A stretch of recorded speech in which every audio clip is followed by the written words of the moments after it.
vamos a iniciar esta presentación que se llama Ciencia y Budismo ante la crisis sistemática global, buscando una nueva narrativa. Va a estar presentada por el doctor Jordi Solé, doctor en física aplicada, profesor de la Universidad de Barcelona, experto, revisor del panel internacional sobre el cambio climático e investigador principal del proyecto europeo MEDEAS sobre la transición energética en Europa. De paso, también quería recordar que Jordi es el autor del texto y, bueno, la voz del video que pusimos al principio de las jornadas, El planeta en el que vivimos. Estamos muy agradecidos por eso, Jordi. Y bueno, damos comienzo a tu presentación. Muchísimas gracias, Catón. Muchísimas gracias por invitarme a las jornadas y tener la oportunidad y el honor de poder presentar algunas ideas respecto a estos temas tan importantes. Voy a compartir la presentación. Pues bueno, sin más dilación voy a empezar esta pequeña presentación y, bueno, y espero que sea interesante y que dé lugar a preguntas y a posteriores para poder debatir un poquito sobre el tema. Entonces, mi charla lo que va a versar básicamente es hablar primero, hacer una contextualización, un poquito también en un sentido parecido al que tenía el vídeo de presentación, que era muchísimo más detallado. Aquí voy a ir a unos aspectos un poquito más diferentes, hablando de las tres grandes crisis actuales, que como de una manera aproximada se pueden agrupar en tres grandes grupos, una parte climática, otra ecológica y otra de recursos. Y después, en base a lo que serían estas tres grandes crisis, que puede hacer, qué sugiere la ciencia y qué puede aportar el budismo para complementar o incluso reforzar el punto de vista científico y la acción necesaria socioeconómica ante este futuro. Y en este sentido, pues entonces plantear una visión alternativa, como voy a introducir todo nuestro patrón de funcionamiento, nuestras costumbres, nuestros hábitos están basados en nuestra visión del mundo y por lo tanto, cambiando esta visión del mundo podemos transformar también nuestros y nuestra manera de funcionar para poder afrontar estas tres grandes crisis. Entonces, y al final voy a dar algunas conclusiones rápidas para sintetizar todo lo que he venido introduciendo anteriormente. Empecemos por la crisis climática. El Panel Internacional de Naciones Unidas sobre el Cambio Climático, el IPCC, por sus siglas en inglés, advierten en sus diferentes informes, el último informe es el que llaman Assessment Report, el 6, que son informes periódicos en los cuales están diciendo cuál es el estado actual del conocimiento científico sobre el cambio climático y en general sobre lo que se conoce como el sistema Tierra. Pues bien, cada uno en estos informes cada vez se va haciendo más patente y más claro en que hay el cambio climático o lo que también llamamos el cambio en el sistema Tierra o cambio global afecta a diferentes aspectos y alerta de diferentes riesgos, entre ellos impactos en los ecosistemas y particularmente lo que se llaman ecosistemas pristinos o sistemas singulares o ecosistemas que aún no están afectados por la acción del hombre.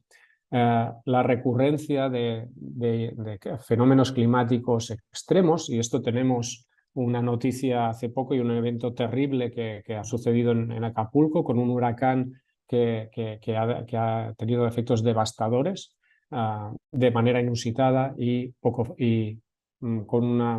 una fuerza y con un comportamiento que es anómalo respecto a lo que al comportamiento de huracanes en esta zona, con lo cual viene a reforzar esta parte de fenómenos climáticos extremos. También estos impactos de los fenómenos climáticos extremos y del cambio climático en general se distribuirán irregularmente, pero van a ser impactos globales. Y esto va a afectar a la producción de alimentos, a los recursos hídricos, a la biodiversidad, etc. Y también hay fenómenos singulares de gran escala. ¿Qué quiere decir esto? Pues, por ejemplo, la subida del nivel del mar es un fenómeno singular, pero que va a afectar de manera global. O el deshielo ártico y antártico, o lo que pasa en los ecosistemas de corales, de las grandes barreras de coral. Todo esto tiene una causa en las emisiones de gases de efecto invernadero, en particular el CO2, y toda la mitigación y la adaptación a esta situación pasa básicamente por la reducción de las emisiones de estos gases de efecto invernadero, porque en el último informe, en el anterior también, el AR5 pero sobre todo en el AR6, ya queda muy claro y se dice claramente que estos efectos son producidos por la acción humana. Por lo tanto, lo que nos tenemos que plantear es una transición a una nueva socioeconomía que no dependa de los combustibles fósiles, de la quema de combustibles fósiles, del uso de combustibles fósiles para subproductos como plásticos, etcétera, fertilizantes, pesticidas, etcétera, para hacer frente a este cambio global. Pero esto plantea importantes interrogantes y soluciones complejas.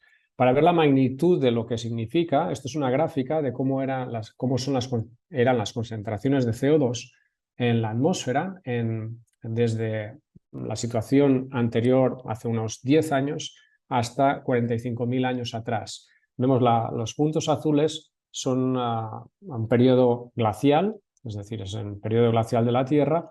La curva con punto roja sería cuando comienza el Holoceno, el periodo actual interglacial, y la parte más picuda y más la línea continua en verde sería ya datos a partir de la revolución industrial, y la línea roja ya son datos de las últimas 2 décadas. Tengo que decir que aquí la concentración está en 360, actualmente hemos superado los 400 partes por millón, con lo cual esto aún es más grave. Es decir, aún tenemos un comportamiento más acelerado, un cambio más brusco y con una concentración más alta de gases de efecto invernadero. Si vamos a la parte de lo que serían la que podemos clasificar como crisis ecológica, hay un trabajo publicado ya hace más de 10 años, 11 años, que era un trabajo de revisión en el cual se explicaba, se alertaba que este gráfico de aquí representa claro, serían los ecosistemas que no han sido afectados por la acción humana. Dentro del círculo tenemos los años, 1700 hasta 2025, 2045, y en la parte de verde más oscuro sería el porcentaje de ecosistemas solo terrestres que muestran cambios irreversibles. Quiere decir que aunque dejemos de afectar estos ecosistemas, no volverán nunca a su estado original. Pues bien, este trabajo lo que ya alertaba era que tan cerca como 2045, en cuanto más de la mitad de los ecosistemas del planeta pasen este estado de transición irreversible, todos los ecosistemas del planeta van a un estado totalmente diferente, que no conocemos, de forma rápida, y hacia una situación que por lo tanto puede provocar muchos problemas a la humanidad. Más recientemente hay otros trabajos también publicados en revistas importantes que lo que alertan también es que estos cambios en los ecosistemas ya están afectando incluso a nivel de genética y a las personas. También hay otros trabajos que lo que están remarcando también es que, contrariamente a lo que podríamos pensar intuitivamente, es decir, que aquellos ecosistemas más grandes son más resilientes, es decir, son menos susceptibles a estas perturbaciones climáticas o acción humana, pues esto no es cierto, porque se ha visto que estos cambios de estado ocurren en los ecosistemas grandes mucho más rápido que en los ecosistemas más pequeños, con lo cual esta resiliencia también se ve cuestionada. Y otros trabajos, por ejemplo, este más cercano, del 2020, que nos dicen que los lo que se había previsto anteriormente de cambios en los ecosistemas, éramos muy conservadores y por lo tanto esto se tiene que reestimar porque estos cambios van a ser más abruptos. ¿Esto qué consecuencias tiene? Pues en general, como primer punto, aún hay hambre en el mundo, pero lo que nos plantea es ante un escenario en el que hay una futura incapacidad de reducir el hambre en el mundo, precisamente porque estos cambios en los ecosistemas van a afectar a la producción de comida. También un incremento en el consumo de energía en la agricultura, debido al tipo de agricultura que practicamos a nivel global. Va a haber problemas en la degradación del suelo cultivable. Se está perdiendo a nivel global cada año hectáreas de suelo cultivable debido a las prácticas de agricultura industrial. También se observan cambios en la población de insectos polinizadores, que estos son esenciales precisamente para la producción agrícola. También estamos degradando y agotando los acuíferos y, por lo tanto, esto con contaminación del agua dulce, y esto también tiene un efecto importante en cuanto a cómo estos contaminantes van afectando los diferentes niveles de la cadena trófica hasta llegar a los humanos. Y debido directamente al incremento de eventos extremos y del incremento de temperatura, se espera un descenso entre un 20 y un 40% de la producción de grano a nivel mundial. Y esto asociado a una población, según Naciones Unidas, que va a seguir creciendo a nivel mundial. Por lo tanto, aquí tenemos un problema no solo de una futura incapacidad de reducir el hambre en el mundo, sino una futura incapacidad de dejar que haya una reducción, es decir, vamos a tener problemas para parar el incremento de población que no pueda alimentarse. Cuando hablamos de estas dos crisis y cuando se habla de clima, no se tiene en cuenta una variable que muchas veces pasa desapercibida, que es que precisamente toda nuestra sociedad se basa en el consumo de combustibles fósiles, carbón, petróleo, gas natural principalmente. Pues bien, la Agencia Internacional de la Energía viene alertando. La Agencia Internacional de la Energía es un organismo de la OCDE, por lo tanto, nada sospechosa de ser activista contra los grandes intereses energéticos, más bien al contrario. Y lo que alerta, precisamente, este es un informe anual, este es del año 2018, después cada año da unos reports, unos informes para ver cuál es el estado de la situación del sistema, de los sistemas energéticos, de la producción energética a nivel mundial, y en este alertaba básicamente que la producción en concreto de petróleo, si no había nuevas inversiones, en 2040 bajaría drásticamente. No solo en 2040, 2020, 2030 bajaría. Evidentemente este es el escenario peor, pero lo que es interesante comentar aquí en esta gráfica es que si nos fijamos en la línea punteada azul, nos está dando un escenario de saturación de la producción, es decir, la producción no crece, de petróleo no crece al ritmo que crecía históricamente antes del 2015. ¿Y eso qué quiere decir? Quiere decir la producción de petróleo está directamente ligada con el Producto Interior Bruto mundial y quiere decir que esto nos aboca a una situación en la cual va a haber problemas económicos precisamente por falta de suministro de petróleo. Esto por un lado. Por el otro, esto se complementa o se amplifica teniendo en cuenta que debido al cambio climático vamos a necesitar más recursos energéticos porque precisamente para la economía y la agricultura industrial, como hemos dicho, se basa en fertilizantes y pesticidas. Sobre todo los fertilizantes vienen del gas natural. Pues bien, la producción de gas natural también se prevé que hacia el año 40, 35-40 también se sature a nivel global. Con lo cual esto nos deja en un escenario de tormenta perfecta, en el sentido de que tenemos más necesidad de recursos por un clima cambiante, más exigente, tenemos necesidad de más recursos para cambiar las infraestructuras y hacer una transición energética a sistemas que necesiten menos combustibles fósiles, tanto de calefacción como de producción de energía. Pero por otro lado, los combustibles fósiles van a ser más escasos. Eso no quiere decir, estoy diciendo que se está saturando esta producción, no que vaya a decaer de manera brusca, pero eso en un entorno de necesidad de crecimiento de producción vamos a tener, por lo tanto, una escasez derivada debido a que esta producción no puede subir al ritmo requerido para satisfacer las necesidades creadas por el cambio climático y la crisis ecológica. Bien, entonces, delante de este panorama, Naciones Unidas y el IPCC propone diferentes opciones, algunas de ellas encaminadas a lo que se conoce como Pacto Verde o Green Deal a nivel mundial. Estados Unidos y Europa tienen un Green Deal, y eso quiere decir mantener básicamente el sistema productivo actual, pero transicionar desde fuentes de energía serían de origen fósil a origen renovable, incrementar la eficiencia y incrementar la circularidad y el uso de reuso y reutilización de materiales y, por lo tanto, hacer una transición manteniendo el mismo sistema, pero cambiando o parcheando algunas de las cuestiones que son necesarias y que se ve que están creando muchos problemas. Esto es una opción sugerida, pero ya el mismo panel y algunos grupos de científicos también están enfatizando que hace falta un cambio estructural del sistema.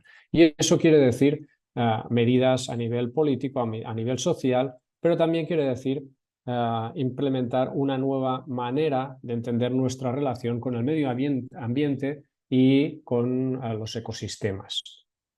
Pero a este nivel la ciencia propone las soluciones, pero es la parte de filosofía, antropología, sociología, la que tiene que proponer cómo implementar esto. Y ahí necesitamos, por lo tanto, transformaciones a todos los niveles y combinar acciones exteriores y cambios de visión. Y ahí el budismo puede aportar una perspectiva complementaria a la ciencia.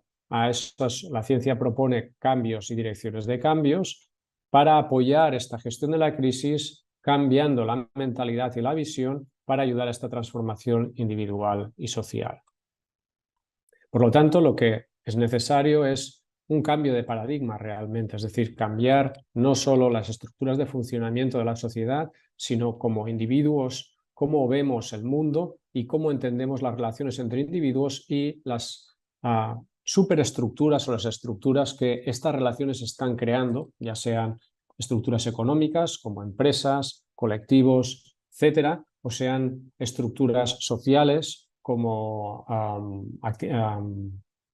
sociedades culturales o eventos culturales, cómo entendemos nuestra relación como humanos, y esto y con los ecosistemas y los otros seres vivos, y por lo tanto tenemos que hacer esta transición para evitar un desastre colectivo. Y este desastre es fundamental, no solo adaptarnos, sino adaptarnos a sus consecuencias que ya estamos sufriendo y vamos a seguir sufriendo aunque hiciésemos esta transición de manera rápida y eficiente.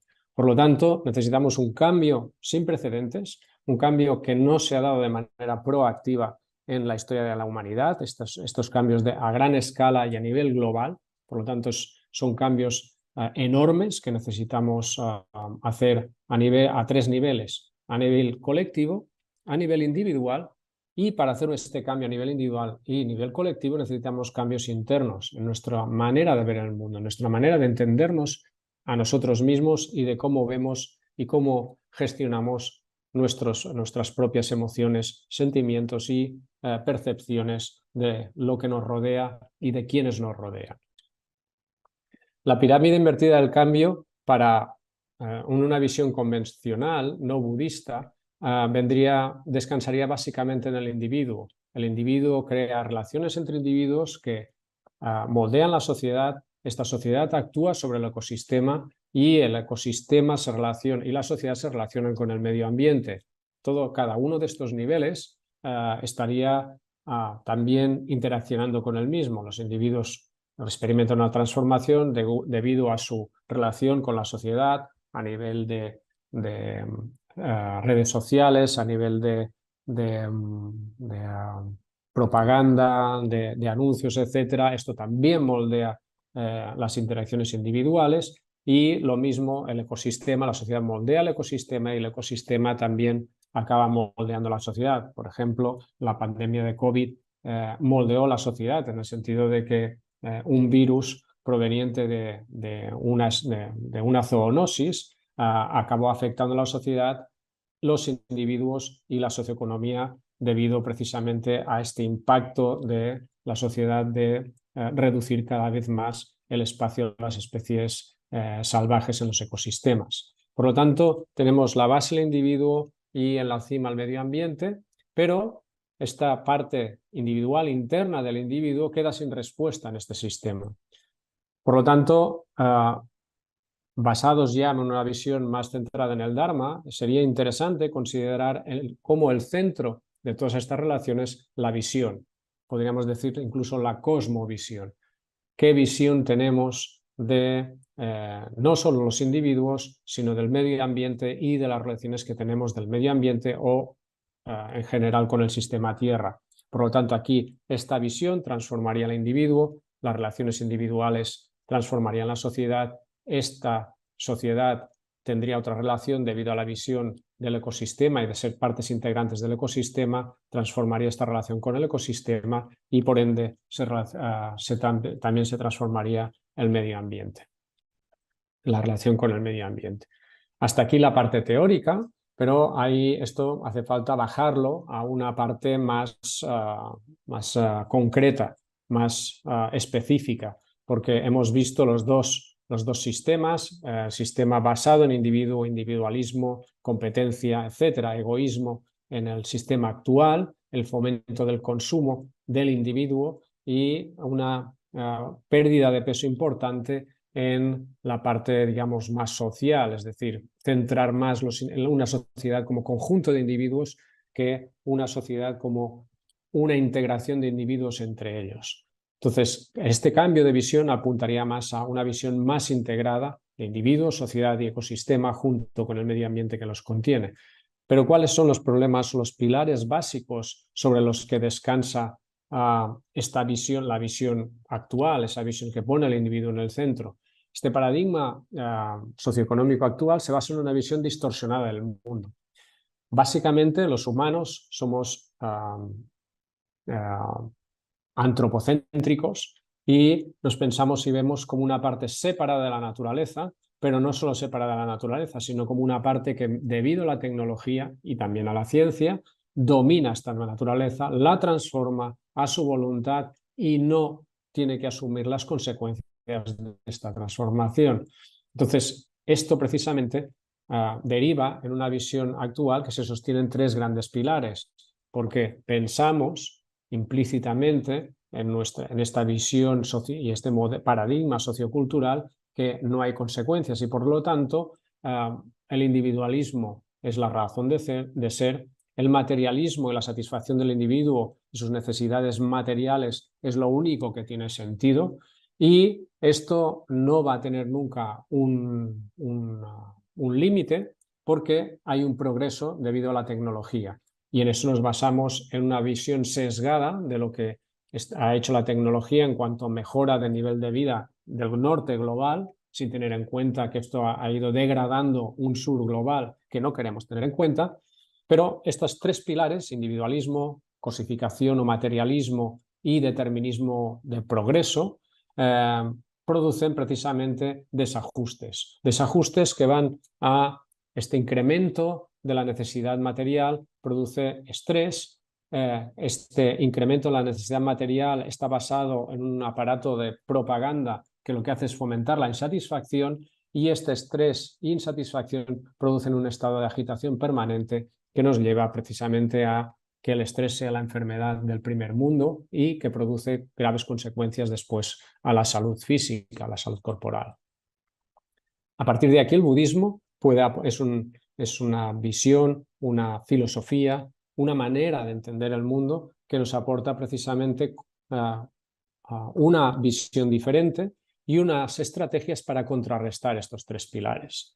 ¿Cuál sería una propuesta para contrarrestar estos grandes pilares? El nuevo paradigma tiene que compensar esta distorsión derivada de estos tres grandes pilares, atacándolos cada uno o compensándolos, o me gusta más hablar utilizar la palabra, utilizando antídotos para cada uno de ellos.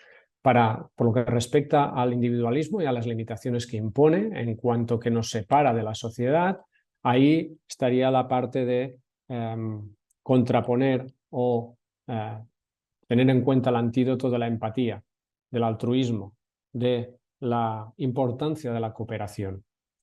Para afrontar el materialismo y compensarlo, tener en cuenta una visión trascendente. Y esta visión trascendente quiere decir ir más allá y ahí tener un compromiso entre la visión científica y una visión más espiritual, que pasaría por la funcionalidad. Es decir, la materia en sí no es la base del funcionamiento, no solo de la física, sino de los ecosistemas, sino que son las funcionalidades y las relaciones. Y así, con este paso intermedio entre un punto de vista puramente materialista y otro totalmente espiritual, tenemos este paso intermedio que pasamos a una concepción no tan cosificadora ni tan sujeta a la objetividad, entre comillas, material, sino que ahí daríamos más importancia a las relaciones entre individuos, rompiendo por lo tanto el individualismo, y relaciones entre el individuo y los otros seres vivos y los ecosistemas. Y el tercer pilar se contrarresta con el mindfulness o la conciencia plena y ligándonos al presente, realmente viviendo el presente y reduciendo las expectativas futuras que solo acaban creando ansiedad. Esto se traduce en que este estrés se compensa con una práctica de paz y serenidad a través de la meditación. Es decir, tenemos la parte de esta visión más teórica, sería más conceptual, pero esto no sirve si solo se queda en la parte conceptual. Tenemos que llevarla a una parte experiencial. Y esta parte experiencial es mediante la reflexión y contemplación de estos tres antídotos a través de un estado meditativo. Pero, ¿cómo transitar a este paradigma? Pues precisamente rompiendo la autoidentificación individual e incluso colectiva. Estamos viendo que esta identificación en cuanto a países, etnias, está creando mucha agitación y mucha violencia, guerras actualmente. Y esto se puede afrontar desde el punto de vista de la interdependencia, que va a romper esta creencia de que el individuo por sí solo se basta y es suficiente para autosatisfacerse y mantenerse en un estado vital satisfactorio. También tener presente que esta funcionalidad nos aleja del materialismo y por tanto esta interdependencia se basa en interacciones y es también producto y nos ayuda a aceptar de manera más natural el cambio en todos los sentidos y también al mismo tiempo esto nos abre a la incertidumbre y nos acerca a este aspecto tan importante que es la impermanencia debida al cambio presente y futuro. Y eso nos ayuda otra vez a centrarnos en el momento actual y a reforzar este punto de consciencia plena del momento presente o mindfulness. Como barómetro, como termómetro de nuestro estado, podemos ir viendo cuál es el nivel de estrés, es decir, cómo vamos cambiando estos patrones, cómo vamos transitando de un paradigma a otro a nivel individual y colectivo, nos aportará un nivel más tranquilo por tener más aceptación, más tranquilidad y esto reducirá el estrés. Y además nos ayudará a ser más flexibles tanto mental como emocionalmente ante el cambio, que vemos que el cambio es una cuestión fundamental, es una cuestión, es una de las cuestiones fundamentales dentro de la filosofía budista, pero además ahora con el clima y con lo que está pasando en los ecosistemas, este cambio se hace más evidente, no solo para los budistas, sino para la sociedad en general. En particular, sugiero 3 contemplaciones. Una contemplación en la interdependencia, que sería, iríamos primero a una parte más reflexiva, intelectual, de ver los efectos de la competitividad a nivel personal y a nivel colectivo, cómo esta competitividad crea amigos y enemigos que van a fluctuar según los intereses volátiles de las condiciones que tengamos o de nuestra interacción también con otras personas. Y por lo tanto, esto nos genera una situación que va a llevarnos a problemas y a inseguridad si nos centramos solo en la competitividad puramente para entender un mundo más, una relación más satisfactoria. Por tanto, tenemos que abrirnos a escuchar y sentir el conjunto de sonidos, olores, colores y la percepción de que cada ser vivo está conectado con los demás. Si vamos al aspecto de la funcionalidad, ahí podemos reflexionar sobre la función que liga las interacciones que tenemos a nivel social,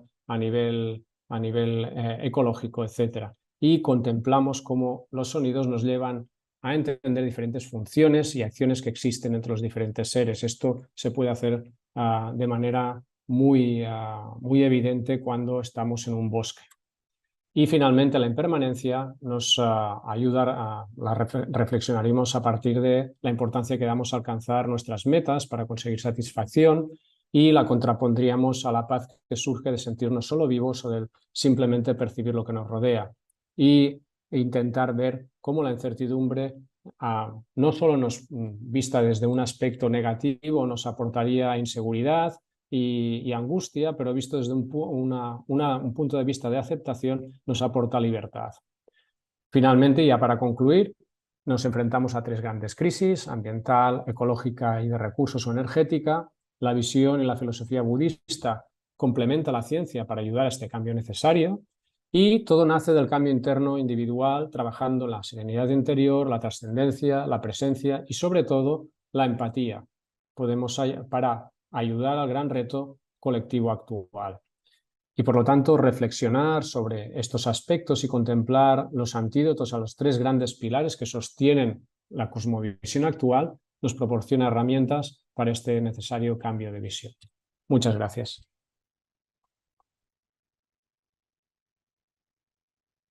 Bueno, Jordi, muchas gracias a vos por la presentación tan interesante. Bueno, hay varias preguntas para vos que te voy a transmitir. Eh, Hay una que dice, pese a estos indicadores de los límites planetarios son altamente alarmantes, ¿por qué existe aún gobiernos que niegan o ocultan la verdad frente a esta situación? Como por ejemplo en el caso de la política argentina, que algunos candidatos políticos, por ejemplo, a presidente, postulan actualmente o niegan el cambio climático. Bueno, ahí está lo que estaba comentando anteriormente, es decir, tenemos por un lado la evidencia científica y por el otro la inercia política y socioeconómica. Entonces, lo que está pasando es que hay como 2 tendencias, ¿no? Es decir, a partir de la ciencia y los datos nos están dando una visión muy importante de decir que tienen que haber cambios estructurales, pero el sistema socioeconómico actual no está preparado para estos cambios. Entonces, estos a veces me gusta compararlo con lo que pasa con un fumador, ¿no? Un fumador, si el médico le dice que tiene que dejar de fumar porque si no se va a morir, en principio hay una cierta resistencia, hay una estrategia de negación en principio. No, bueno, esto no puede estar pasando, se está equivocando, voy a buscar otra opinión. Y el médico, otro médico le va a decir lo mismo. Entonces, hay una cierta resistencia a este cambio. Y eso a nivel colectivo, esta inercia aún es más grande, porque estamos hablando de cambiar nuestra manera de ver el mundo, de cambiar la manera de cómo desde hace décadas nos han dicho que seríamos felices, de cambiar la percepción de que cada ser humano va a poder tener todo lo que quiera a nivel material y no va a tener ninguna consecuencia y responsabilidad por ese precisamente acopio de recursos y de necesidad desmesurada, de esa avaricia desmesurada. Por lo tanto, esto se ha trasladado a la sociedad y el mismo sistema económico lo que nos está diciendo es que realmente la competitividad es buena y que el incremento del consumo favorece y nos hace más felices. Una cuestión que esto los políticos aceptan a pies juntillas, pero que evidentemente hemos visto que es falso. Pero aún estamos en ese paradigma mental. Por lo tanto, es difícil. Entiendo, es difícil, pero el cambio se va a producir, queramos o no. Sí, a mí lo que me pasa a veces que cuando escucho por ahí estas personas negacionistas, muchas veces parecen respaldarse en un discurso científico. Puede ser que haya un sector de la ciencia que, no sé si comprado o afín a los intereses económicos, corporativos, por ejemplo, de la minería, la agricultura, eh, presenten una visión alternativa, ¿no? Porque, por ejemplo, bueno, en el caso de políticos reconocidos en Argentina, cuando uno los escucha hablar y niegan totalmente el cambio climático, empiezan a hablar desde la ciencia. Mm. A lo que me refiero es si hay dos tendencias en la ciencia sobre este No, punto o hay plena unanimidad. no. Hay un 99% de la comunidad científica que acepta, y no es que acepte, es que tiene datos fehacientes que apoyan el hecho de que el cambio climático de origen antropogénico es una cuestión que, bueno, evidente, ¿no? Y hay una minoría de científicos pagados por grandes corporaciones que lo que hacen es, digamos, a cambio de ciertas compensaciones, por decirlo de alguna manera, pues ir a los detalles y decir que aún no está suficientemente demostrado, ¿no? Entonces, por ahí va la cuestión. Hay dos cuestiones ahí. Estos grupos de interés no solo vienen de grandes lobbies y intereses económicos que están por detrás de esto, sino que también van a satisfacer conciencias que tienen mucho miedo de individuos o sectores de la sociedad que tienen mucho miedo al cambio, a hacer frente realmente y pensar que realmente el problema fundamental es que vamos hacia un precipicio y no hay nadie al volante.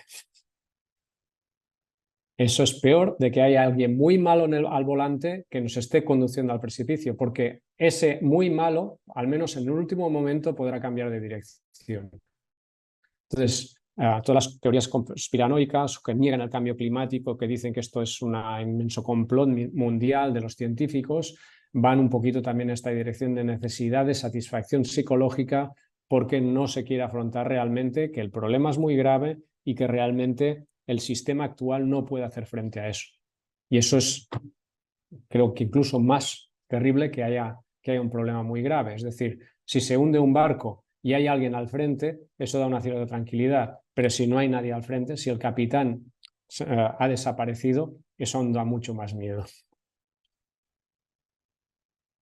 Bueno, y hay una pregunta muy interesante que dice, ¿qué sugieres para convencer a un amigo negacionista? No convencerlo.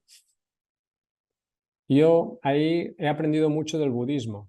El budismo no es una filosofía ni una religión que sea, ¿cómo lo llaman?, de proselitismo, sino que yo intento practicar con el ejemplo. Entonces, ante un amigo negacionista no discuto, sencillamente yo hago mi vida y que él haga la suya, seguimos siendo amigos, pero mi vida que hable por mí mismo, que hable por él. Es decir, ¿qué hago yo para hacer frente al cambio climático? ¿Qué patrones estoy cambiando? Entonces, si él quiere convencerse, se convencerá y si no, por mucho que yo le diga, se va a poner a la defensiva. Entonces, yo creo que la cuestión no es convencer, sino que nosotros hagamos cambios de patrones y hagamos lo que podamos a nuestra esfera individual y con los que sí son conscientes de este problema, pues vayamos creando sinergias y creemos estrategias para que esto avance socialmente, los cambios avancen socialmente. Bueno, sí, acá hay otra pregunta que creo que apunta a lo mismo, que la acabas de responder esta cuestión, pero la voy a leer porque sé que es una preocupación que tiene la gente y la idea de qué hacemos, ¿no? Porque dice, independientemente de que nosotros como individuos queramos trabajar a disminuir el cambio climático, considero que es realmente el egoísmo de empresas del sistema capitalista que quieren más y más dinero, que realmente tienen el poder, son los que contaminan. En este caso, ¿qué hacemos?